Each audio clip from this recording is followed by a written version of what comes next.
আসসালামু আলাইকুম।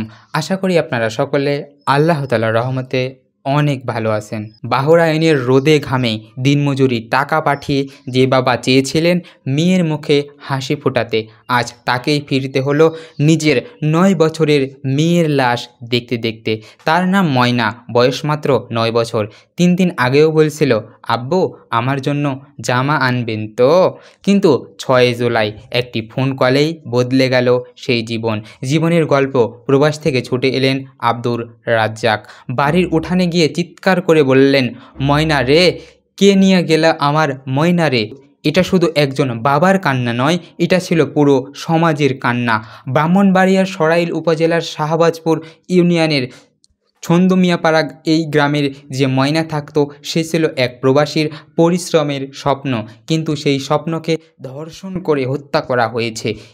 সেই নির্মম হত্যাকাণ্ড ঘটেছে একটি মসজিদের ভিতরে। ৬ জুলাই সকালে ছন্দমিয়াপাড়া জামে মসজিদের ২য় তলায় পাওয়া যায় ময়নার নিথর রক্তাক্ত দেহ। সেই মসজিদ যেখানে শিশুরা প্রতিদিন পড়তে যায়, যেখানে আল্লাহর নামে উচ্চারিত হয়, সেই পবিত্র স্থানে ফেলে রাখা হয়েছে একটি নিষ্পাপ শিশুর লাশ। স্থানীয়দের দাবি, ধর্ষণের পর হত্যা করা হয়েছে ময়নাকে। তার শরীরে আঘাতের চিহ্ন স্পষ্ট। তার মা বলেন, আমার মেয়েটা কার কি ক্ষতি করেছিল? সে তো কেবল পড়াশোনা করতে চেয়েছিল, স্বপ্ন দেখত, কেন তাকে এভাবে শেষ করে দিল? শনিবার বিকেলে খেলতে গিয়ে আর ফিরেনি ময়না। রাতেই থানায় জিডি করেন মা। পরদিন সকালে মক্তব্যে আসা শিশুদের চিৎকারে ভেঙে পড়ে সব আশার দেওয়াল। আব্দুর রাজ্জাক আজ নিজের মেয়ের লাশ দেখে পাথর হয়ে যাচ্ছেন। এই কান্না থামছে না, থামবারও নয়। তিনি শুধু জানেন, তিনি মেয়েকে আর জামা কিনে দিতে পারবেন না, তিনি আর দেখতে পারবেন না মেয়ের বড় হয়ে কি হতে চায়।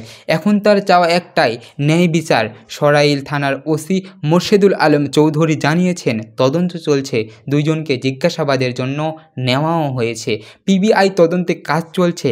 এদিকে অ্যাডভোকেট নুরুজ্জামান লঙ্কর তবু বিনামূল্যে আইনি সহায়তার ঘোষণাও দিয়েছেন। গ্রামবাসী চাইছে শুধু বিচার নয়, দৃষ্টান্তমূলক শাস্তি। এই ঘটনা শুধু একটি মেয়ের মৃত্যু নয়, এটা আমাদের জাতির ব্যর্থতা। আমরা কি আরেকটা ময়নাকে রক্ষা করতে পারবো না? আমরা কি চুপ করে থাকব?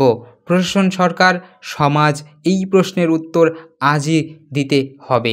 প্রিয় দর্শক, আজকে এ পর্যন্তই। আপনাদের সঙ্গে দেখা হবে আরও একটি নতুন ভিডিওতে, আরও কোনো নতুন তথ্য নিয়ে। ততক্ষণ পর্যন্ত সকলে ভালো এবং সুস্থ থাকবেন।